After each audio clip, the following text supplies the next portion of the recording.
Bueno, Primera Timoteo capítulo 6, versículos 1 y 2. Voy a dar lectura y el título de la enseñanza es Glorificando a Dios en tu trabajo, como lo señalamos también en un mensaje que escribimos días atrás. Glorificando a Dios en tu trabajo. Primera Timoteo 6, del 1 al 2, dice así: Todos los que están bajo el yugo de esclavitud tengan a sus amos por dignos de todo honor, para que no sea blasfemado el nombre de Dios y la doctrina.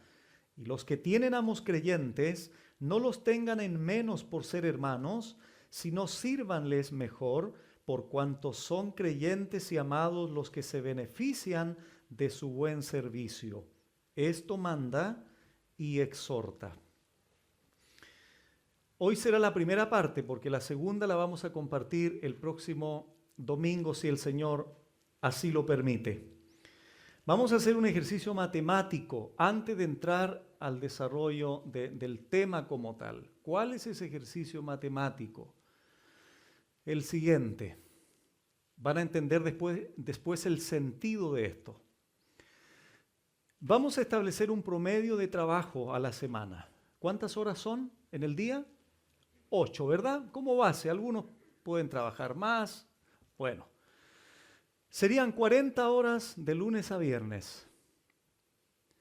Si multiplicamos esas 40 horas por mes o por 4 semanas, tenemos 160 horas. Es decir, al mes son casi 7 días trabajando sin parar las 24 horas. Si eso lo multiplicamos ahora por 12 meses, al trabajar todo el año, serían 1920 horas.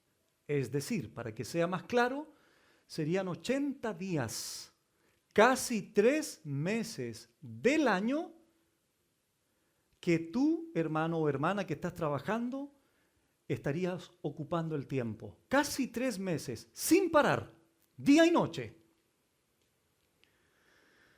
Ahora súmale eso, los 30, 40 años trabajando en tu vida. Sería un tiempo considerable en el puro trabajo. Bueno, si tú no relacionas adecuadamente tu trabajo con Dios, estarías dejando a Dios, si lo tomamos por un mes, una semana fuera de tu vida, Dios. Pensando que en el trabajo no puedes desarrollar un servicio sagrado a Dios. Porque mucha gente divorcia el trabajo secular, que de ahí voy a explicar que no existe eso para un creyente, pero están queriendo decir que es algo fuera de la iglesia. Entonces es un tiempo considerable. Por eso tenemos que entender que el trabajo es otra expresión de mi adoración a Dios. Si no lo veo así, estoy quitando de mi vida a Dios 40 horas a la semana. Casi 3 meses al año. Y no sé cuántos años de todos los años de trabajo en tu vida. Por tanto, el propósito de esta enseñanza es ayudarte a considerar el trabajo como Dios lo ve y al mismo tiempo tu actitud cambie con respecto al trabajo. Algunas interrogantes de reflexión para todos nosotros. ¿Qué conducta tienes en tu trabajo? Cuando llegas a las 8 de la mañana, porque te contrataron, se supone, de 8 a 5, de 8 a 6. Se supone que llegas 5 para las 8, me imagino yo. Bueno, si llegas a esa hora, ¿qué actitud llevas al trabajo? ¿Cuál es el vocabulario que usas en tu trabajo? ¿Cuál es tu desempeño en el trabajo? Si consultáramos de manera objetiva a algún trabajador, a algún compañero laboral o a tu jefe directamente, podría decir ¿Que eres el mejor trabajador que tiene la empresa? ¿Están no solo satisfechos, sino contentos con lo que tú estás haciendo en ese trabajo? Bueno, y podríamos sumar un par de consultas más, de preguntas más, pero con esas son suficientes por ahora para despertar en ustedes el interés. Vamos a estudiar el primer versículo solamente hoy, porque como dije anteriormente va a ser en dos partes esto. Por lo tanto, hoy nos vamos a concentrar solamente en el versículo 1. Pero antes de entrar en materia, quiero que analicemos algunos principios que nos van a ayudar a considerar el trabajo de una manera correcta, de una manera adecuada. Son 5 cosas breves, a modo de fundamento, que quiero expresar antes de ir al versículo 1. En primer lugar, el primer trabajador de la historia del universo fue Dios mismo. Dios es trabajador por esencia. Dios es un Dios dinámico que obra constantemente. Eso es lo primero. Dios es el primer trabajador. ¿Cómo lo expresó? ¿Cómo lo manifestó? Obrando, trabajando, creando el mundo. Retrocedamos por favor a Éxodo capítulo 20. Éxodo capítulo 20. Y mientras buscan Éxodo 20, les pregunto también, ¿cómo trabajó Dios en el mundo? ¿Lo dejó a medias o hizo un trabajo perfecto y excelente? Bueno, dice Éxodo 20 del 8 al 11. Este es el cuarto mandamiento de la ley moral de Dios. Acuérdate del día de reposo para santificarlo. Esto se lo está enseñando Dios a Moisés para que Moisés lo transmitiera al pueblo de Israel. 6 días trabajarás. Esta orden es para los judíos y harás toda tu obra o todo tu trabajo.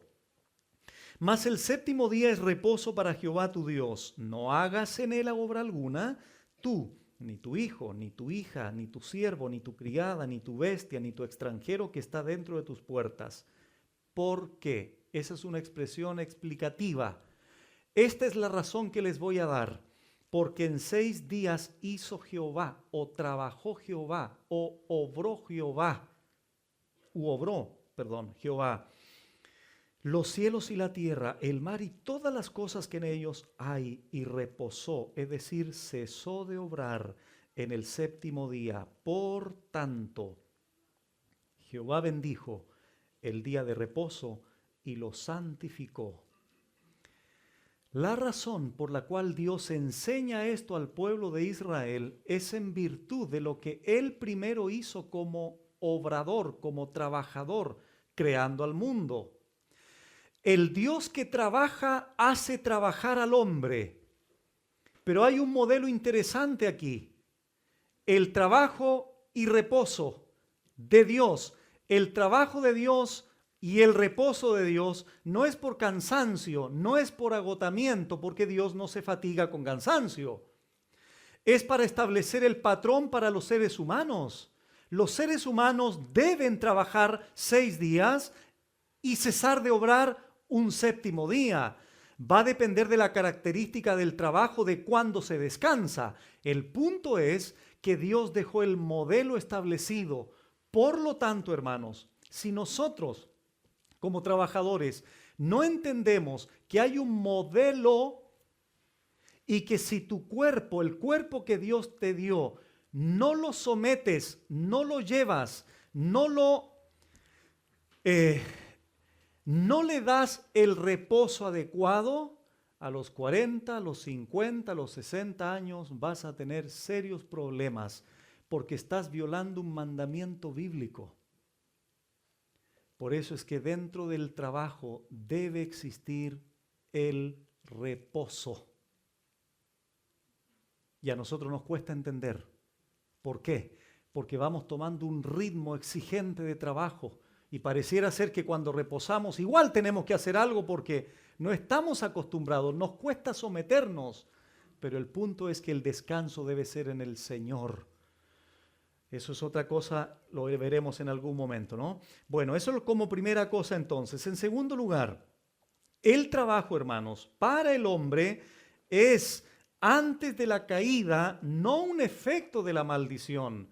He escuchado un par de veces que el trabajo es una maldición para los seres humanos o es una maldición para los hermanos. Eso no es así. El trabajo Dios lo dio como bendición antes de la caída, antes del pecado.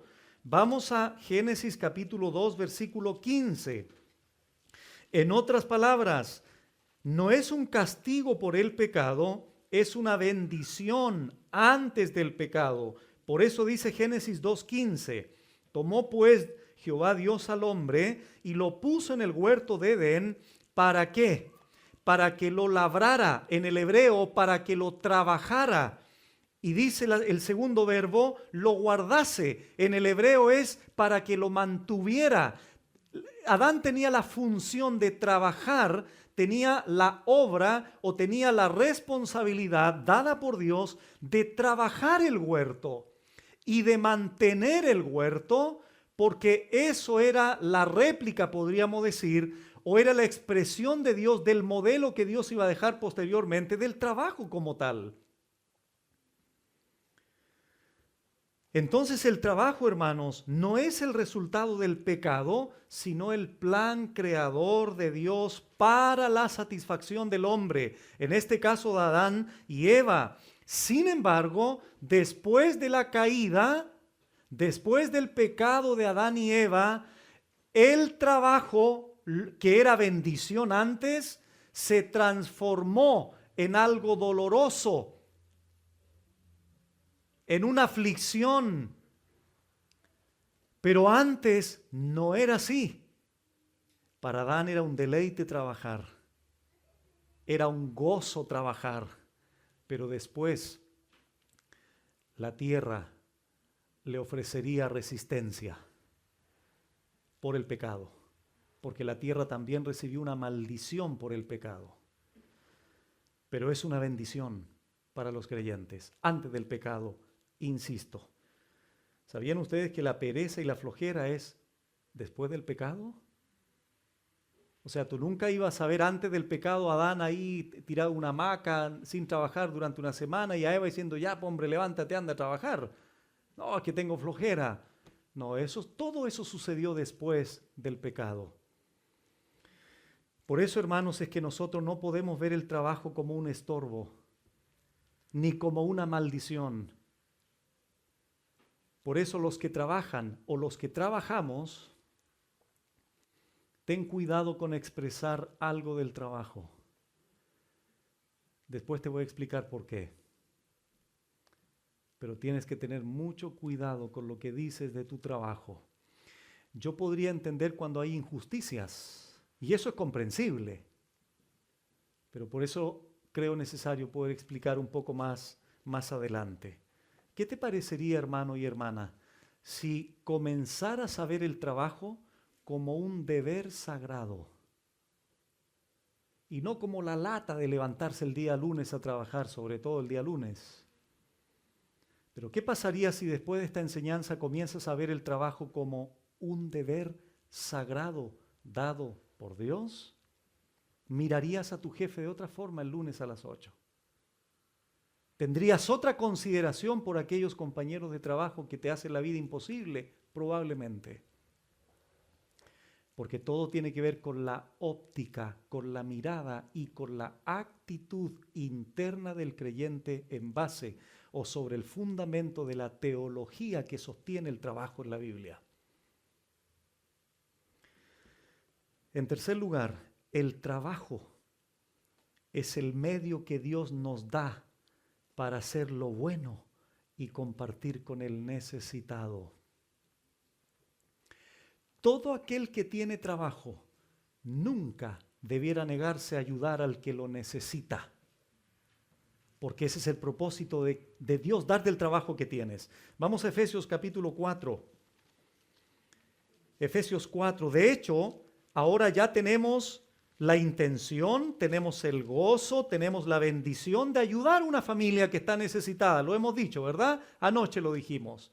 Entonces, ¿cuántos de nosotros con alegría vamos a ayudar? ¿Por qué? Porque Dios nos ha dado trabajo. Pastor, pero yo ahora puedo ayudar con poquito. No importa, pero ayuda. ¿Qué dice Efesios 4:28? Lo siguiente: el que hurtaba, no hurte más, sino trabaje, haciendo con sus manos lo que es bueno. Y aquí está el para de propósito, para que tenga que compartir con el que padece necesidad. Tercera cosa, si Dios te ha dado un trabajo, es para que cuando haya una necesidad, tú estés dispuesto a ayudar, a colaborar. Porque si te haces el desentendido, estás menospreciando el propósito, la causa por el cual Dios te ha dado el trabajo que tienes.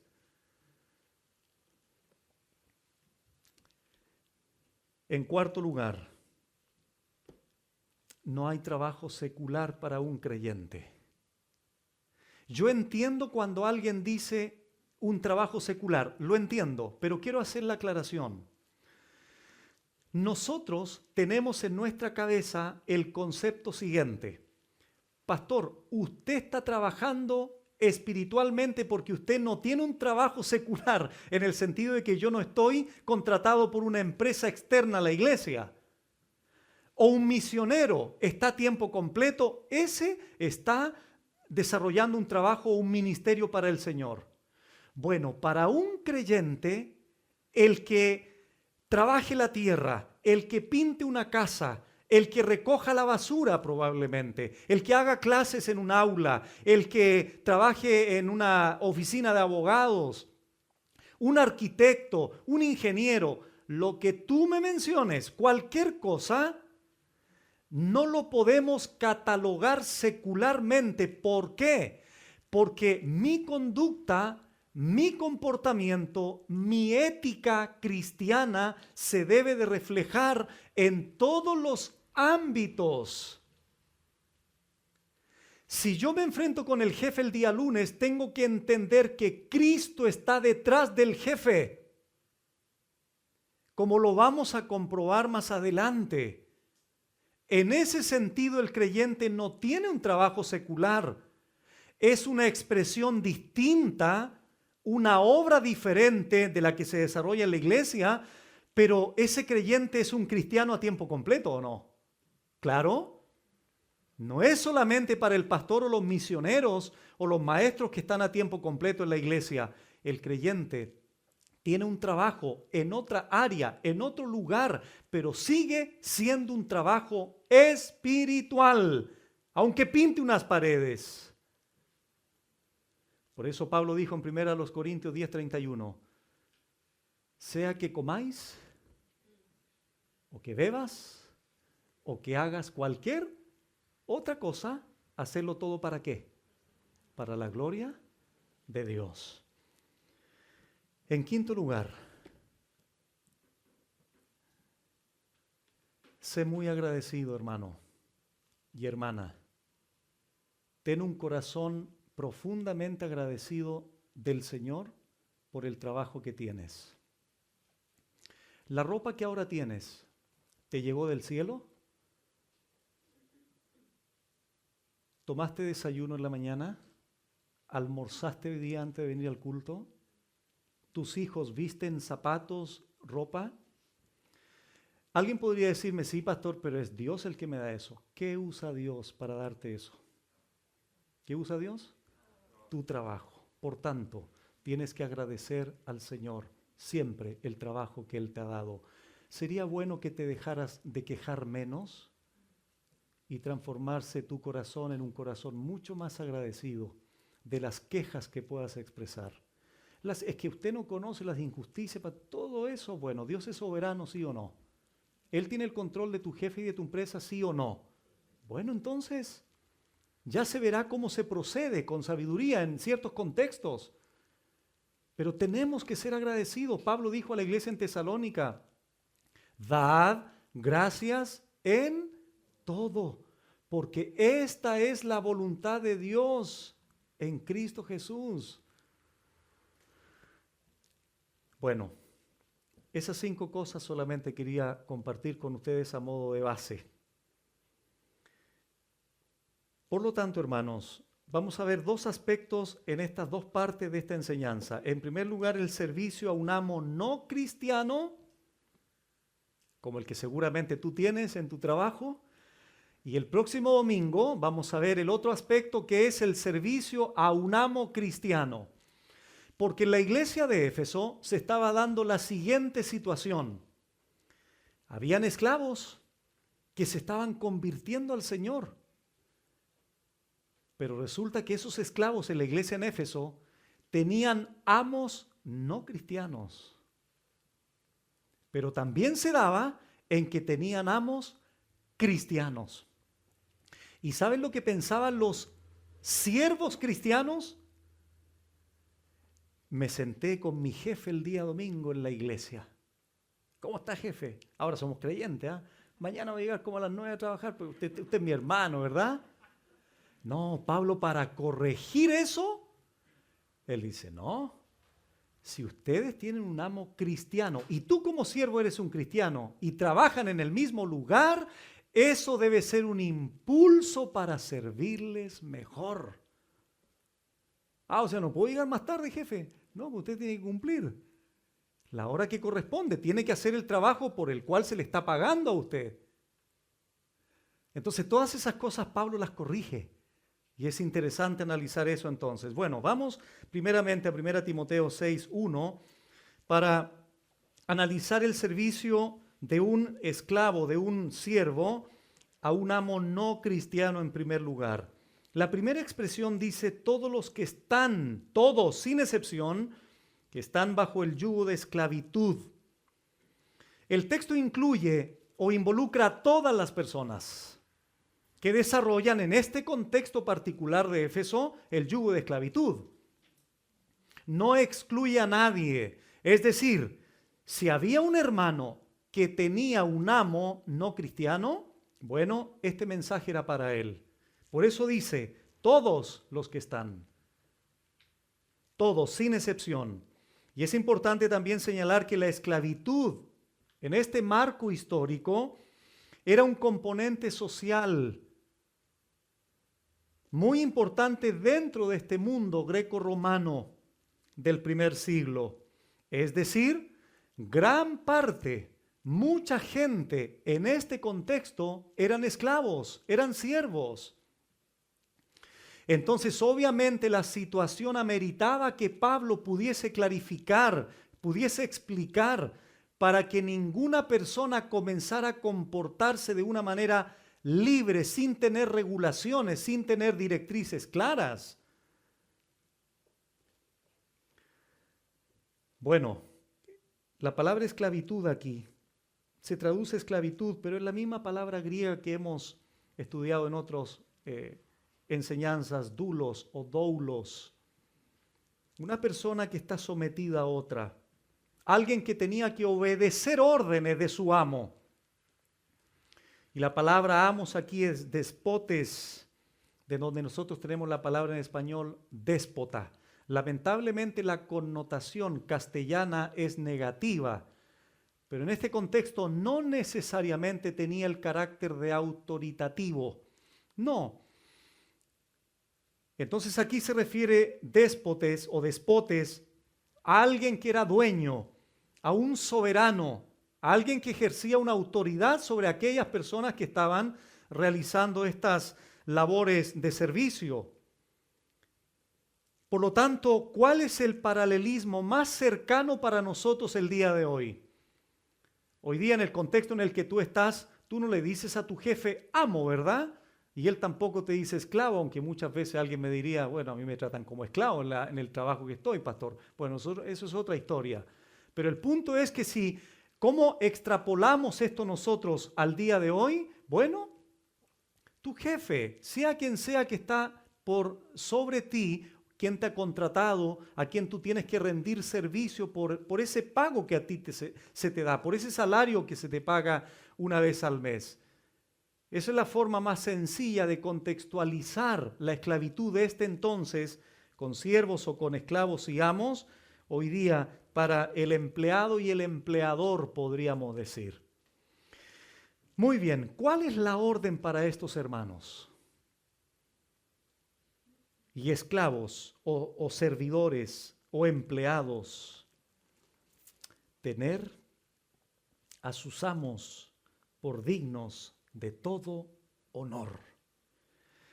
Y estoy seguro que más de alguno de ustedes en este momento, si tiene un jefe complicado, inmediatamente este pasaje choca con su mente, ¿cierto? Es que, ¿cómo lo hago, pastor? ¿Cómo entiendo este pasaje? ¿Cómo yo, teniendo en mente a este Señor que tengo como jefe, cómo yo lo tengo por digno de todo honor?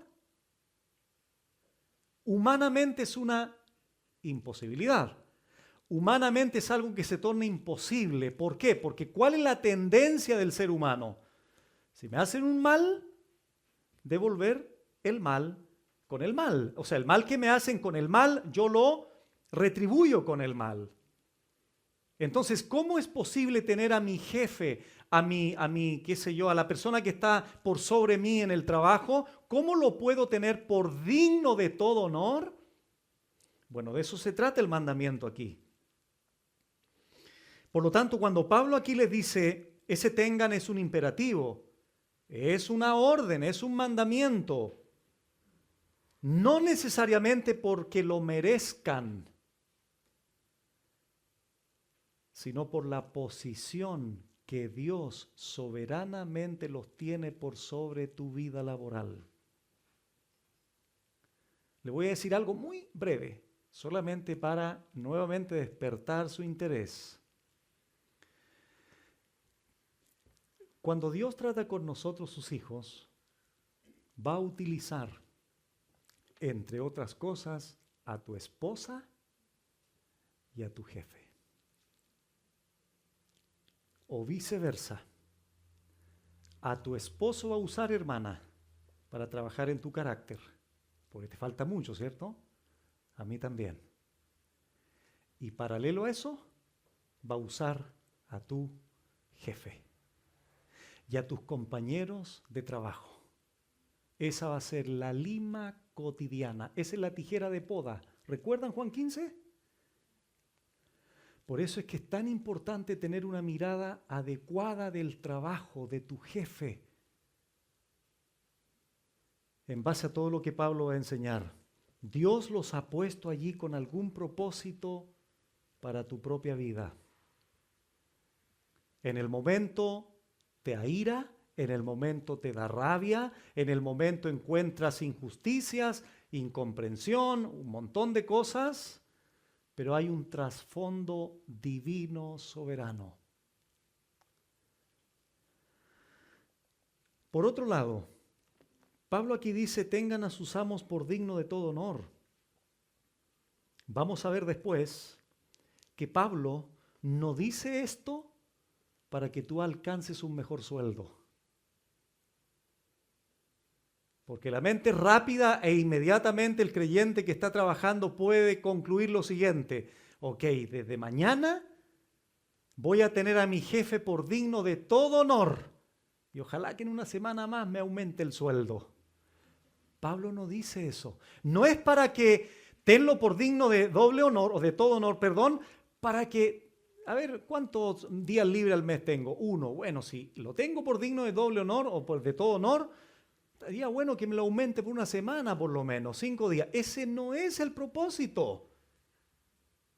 No es un propósito para alimentar tu interés personal. No es para promover tus intereses.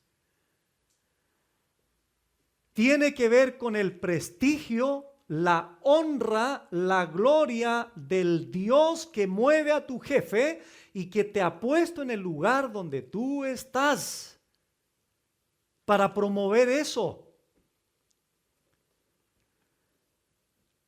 La palabra tengan aquí significa consideren, con un pensamiento adecuado. Esa es la idea de la palabra griega. Y esto, hermanos, involucra la actitud en el trabajo. Saben, hermanos, que personalmente he hecho este ejercicio y es muy sencillo. Y esto no tiene que ver con positivismo y ese tipo de cosas que se enseñan en algunos círculos evangélicos. No estoy hablando de eso. Pero es tan válido el cambio de actitud. ¿Han comprobado eso? ¿Han hecho ese ejercicio? En la mañana, ¡ay, qué lata levantarse a las 8 de la mañana! El despertador, qué sé yo, voy a tener que enfrentar un día. Esa es una actitud. Pero la otra actitud es una actitud confiada ¿en qué? En aspectos espirituales que me ayuden a funcionar, a responder ese día de una manera adecuada. Esa palabra involucra esto que estoy diciendo. Tengan es consideren, tengan un pensamiento, una actitud adecuada de todo honor hacia sus amos.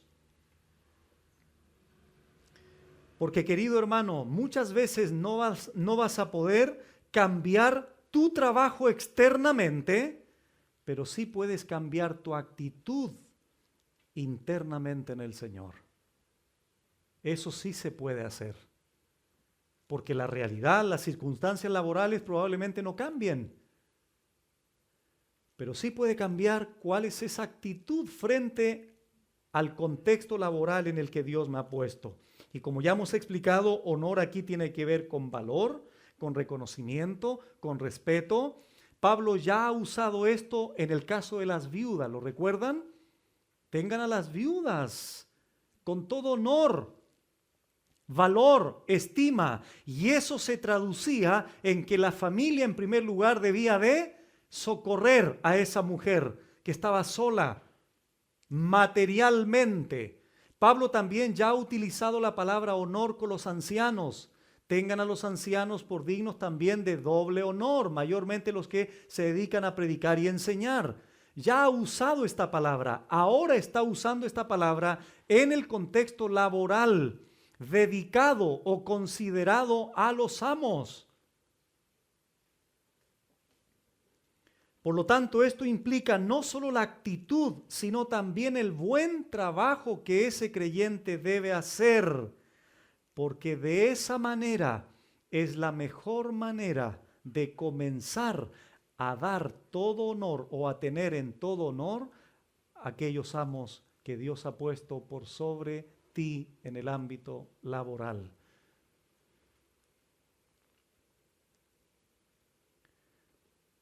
Ahora, considerando esto, te hago la siguiente pregunta también. ¿Qué piensas de tus jefes hoy en tu trabajo? Alguien podría decirme, pastor, yo me saco el sombrero ante mi jefe. Bueno, tengo que explicar esas frases porque como nos ven gente de otros países, en el fondo es, estoy agradecido, tengo un respeto por mi jefe, tengo un valor, tengo un cariño por ellos, porque han respondido lo que me han ofrecido, etc. Pero también probablemente alguien podría decirme, si usted conociera a mi jefe, a lo mejor, no dejaría de predicar esto, tengo que predicarlo, pero a lo mejor lo plantearía de otra manera, pastor. No lo sé. Yo no sé cuál es tu situación, qué tipo de jefe tienes. Bueno, pero para esto hay un consejo muy directo. El hermano Jonathan ya enseñó esto en 1 de Pedro 2:18. Porque qué fácil. Abran su Biblia allí, por favor, 1 de Pedro 2:18.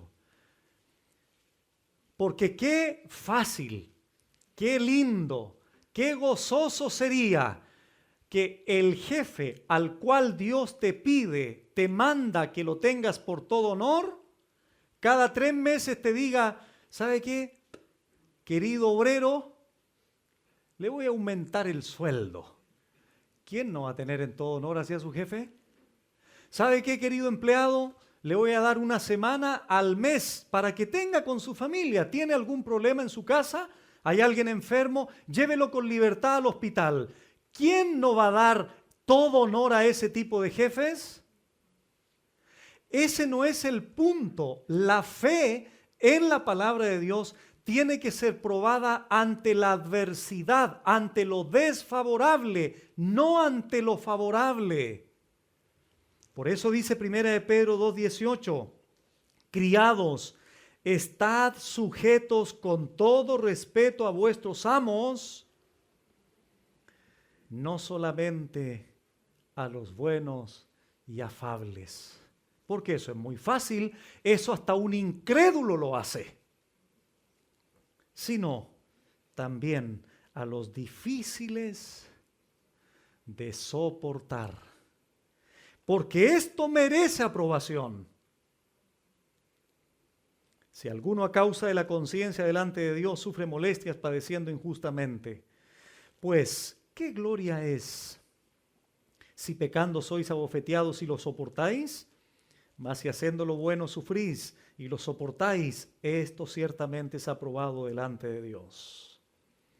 La expresión aquí en el verso 18, estad sujetos con todo respeto, la palabra ahí es phobos, que tiene que ver con un temor reverente.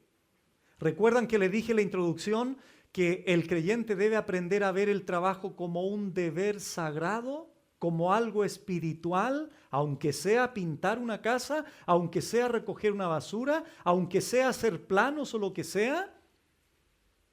Aquí está el sustento más claro.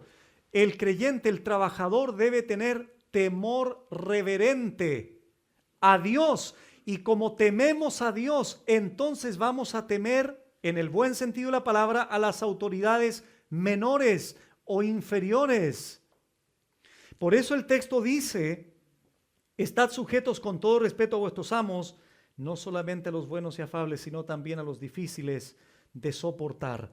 Y la expresión difíciles de soportar, escolios en el griego, de donde tienes la palabra escoliosis, significa torcido, a los jefes torcidos. ¿Conocen jefes torcidos? El sentido aquí tiene que ver con deshonestos, inmorales, evasivos. A esos Pedro también dice, respétenlos. Qué interesante. Y ahí la pregunta que surge siempre en la mente del creyente es, ¿cuáles son los límites? ¿Cierto? ¿Hasta dónde llegamos?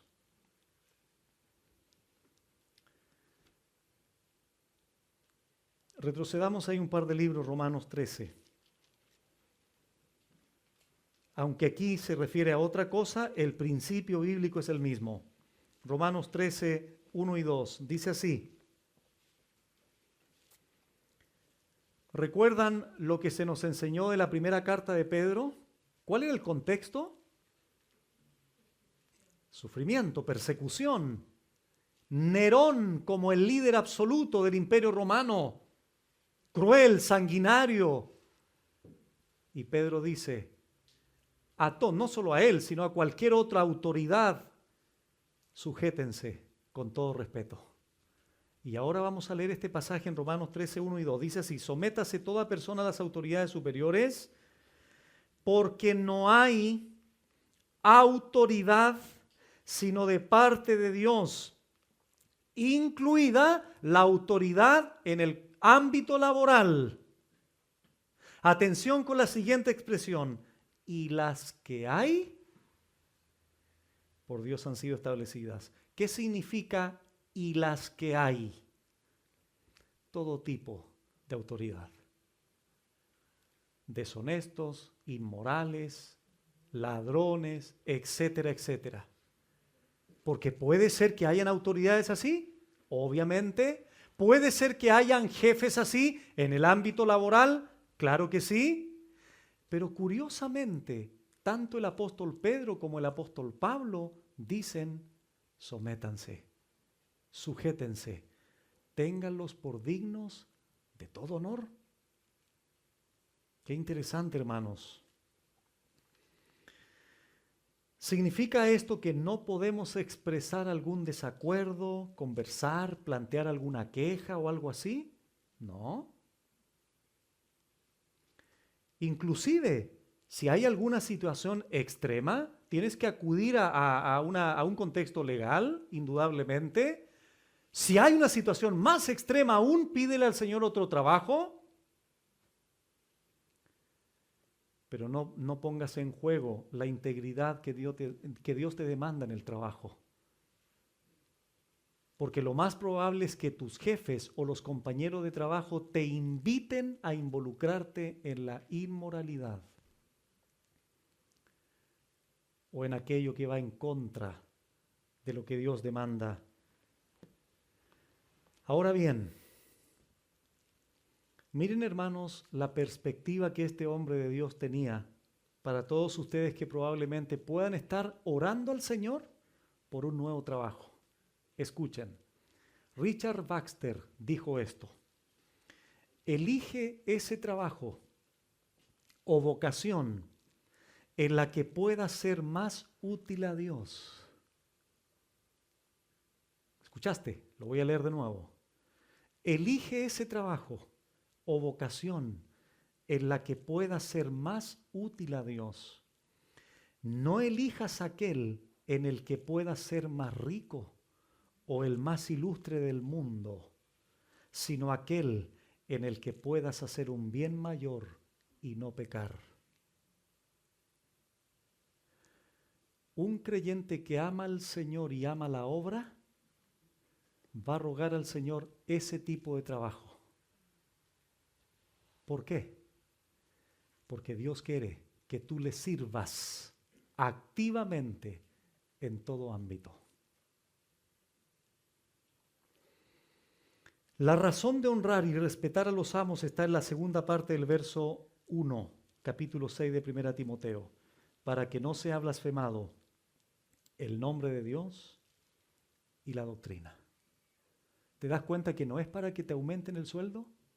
¿No es para que tengas más días libres? ¿No es para que tengas mayor amistad con el jefe? No es por eso. Esas cosas se podrían dar, indudablemente, si Dios lo permite. Pero el punto no es ese. Es la reputación de Dios. Es el prestigio de Dios. Es el testimonio de Dios. Por eso dice el texto claramente, para que no sea blasfemado el nombre de Dios y la doctrina. Blasfemar significa hablar impíamente, calumniar, difamar. Dos cosas, el nombre de Dios en primer lugar y la doctrina. Y esto, hermanos, le da peso, le da solemnidad, le da seriedad al compromiso que debes tener en tu trabajo. No es cualquier cosa, insisto, ¿por qué? Porque el cristianismo que he abrazado no lo puedo colgar fuera de la oficina y entrar como un incrédulo. Porque entro a la oficina, entro a donde sea, entro en el aula, entro en cualquier lugar donde yo me desenvuelva, abrazando el cristianismo como tal. No me puedo divorciar de esa situación, de esa realidad. Por lo tanto, cualquier cosa que yo haga en el ámbito laboral tiene el potencial de que las demás personas que me rodean hablen mal, difamen el nombre de Dios y la doctrina que tú verbalizas en el trabajo. He escuchado tristemente a algunas personas, algunas empresas, algunos jefes: no me traigan a un cristiano, dicen. Son los más flojos, irresponsables, llegan tarde a su trabajo, etcétera, etcétera, etcétera. ¿Qué es lo que se ha hecho? Se ha permitido que el nombre de Dios y la doctrina sea blasfemada. ¿Por qué? Porque como está en un trabajo secular, error. No es un trabajo secular. es mi vida consagrada a Dios en otro contexto físico simplemente. Pero haciendo un papel, un informe, puedo adorar a Dios. Respetando a mi jefe, puedo adorar a Dios. Predicando el Evangelio, leyendo la Biblia, no en tiempo del trabajo, obviamente, pero siendo luz donde estás, puedes adorar a Dios. Y así el nombre de Dios no es blasfemado. Si a ti te contrataran una empresa de mucho prestigio, a ver, en el ámbito del deporte, una marca muy conocida, ya que tenga años de prestigio, Adidas, Nike, y aparece una zapatilla con un, con un problema, con un defecto, ¿qué harías tú si antes de eso el jefe te dijo esto o algo así? Mire, usted conoce la marca Adidas, conoce la marca esta, el prestigio que tiene por tantos años, el control de calidad que existe acá es algo tan exigente, mucho cuidado con dejar pasar un desperfecto en el producto. Si se deja pasar una zapatilla con un hoyo, mal cosida o lo que sea, no se pone en juego o en discusión el prestigio de ese hombre, sino es prestigio de la marca Adidas, de auto, Mercedes-Benz, tantos años, una marca clásica, de mucho prestigio a nivel mundial. Queridos hermanos, escuchen muy bien. Dios tiene a sus representantes distribuidos en diferentes lugares en el mundo. ¿Cómo la gente va a comprobar el control de calidad del cristianismo que tú abrazas? Mirando tu propia vida. Entonces, si no te comportas como tal, entonces desprestigias aquello de lo cual tú dices creer, Dios y la doctrina. Romanos capítulo 2. Los judíos fueron confrontados por el apóstol Pablo porque cometieron este pecado de blasfemar o hicieron que otras naciones blasfemaran en contra de Dios. Dice Romanos 2, 23 y 24, tú que te jactas de la ley, con infracción de la ley deshonras a Dios, porque como está escrito, el nombre de Dios es blasfemado, el mismo verbo que se utiliza en 1 Timoteo 6, entre los gentiles, por causa de vosotros, los judíos. Dios había escogido a la nación de Israel para mostrar la gloria de Dios, y ellos fueron rebeldes, idólatras. Por lo tanto, no se cumplió el propósito. Al contrario, hicieron que los gentiles blasfemaran el nombre de Dios. Y cuando un hebreo hablaba del nombre de Dios, se refería a la totalidad de la persona como tal.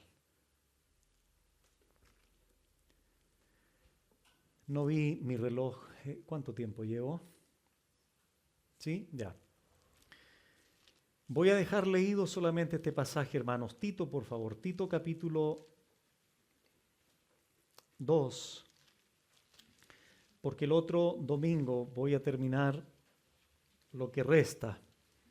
Tito capítulo 2. Porque la segunda cosa que menciona Pablo a Timoteo es que no sea blasfemada la doctrina. En primer lugar dice la doctrina, que no sea blasfemado el nombre de Dios, la persona de Dios, la totalidad de Dios. Y en segundo lugar, la doctrina, el evangelio que se profesa. ¿Qué dice en Tito 2, 9 y 10? Exhorta a los siervos a que se sujeten a sus amos, que agraden en todo, que no sean respondones, no defraudando, sino mostrándose fieles en todo, para que en todo adornen la doctrina de Dios nuestro Salvador. ¿Qué significa adornar la doctrina? Bueno, en palabras muy sencillas, ser coherente entre la doctrina o el evangelio que predico, el evangelio que enseño y la vida cotidiana que llevo en la práctica. Cuando alguien hace eso, está adornando la doctrina, cosmeo en el griego, pone en orden. De ahí tenemos la palabra cosmético. La hermana se trata de arreglar. No voy a decir nada más. El punto es que nosotros los creyentes, Dios nos da esa bendición de adornar, de arreglar, de manifestar, de reflejar con la conducta la doctrina del Evangelio que profesamos. La segunda parte se terminará el próximo domingo, si así Dios lo permite. Oramos. Padre bendito, gracias te damos porque este ámbito laboral es tan importante, Señor, que todos nosotros los creyentes, todas las personas que han creído en ti y que están involucrados en un contexto fuera de la iglesia o paraeclesiástico, desarrollando una función laboral en una oficina, a lo mejor en algún deporte, probablemente en la política, en una oficina, en un colegio, en una universidad, arreglando casas, construyendo casas, pintando casas, arreglando jardines, lo que sea, Señor. Es tan importante considerar una actitud, un concepto adecuado, una perspectiva adecuada, una cosmovisión adecuada de una teología del trabajo como tal. Permítenos, Señor, en estas dos enseñanzas, en la de hoy y el próximo domingo, poder tener una óptica distinta, una mirada diferente del trabajo, como tú la ves y como tú quieres que nosotros también la entendamos. Gracias por la enseñanza de hoy y gracias también por todo lo que vamos a continuar enseñando de esta preciosa carta. En el nombre de Jesús, amén.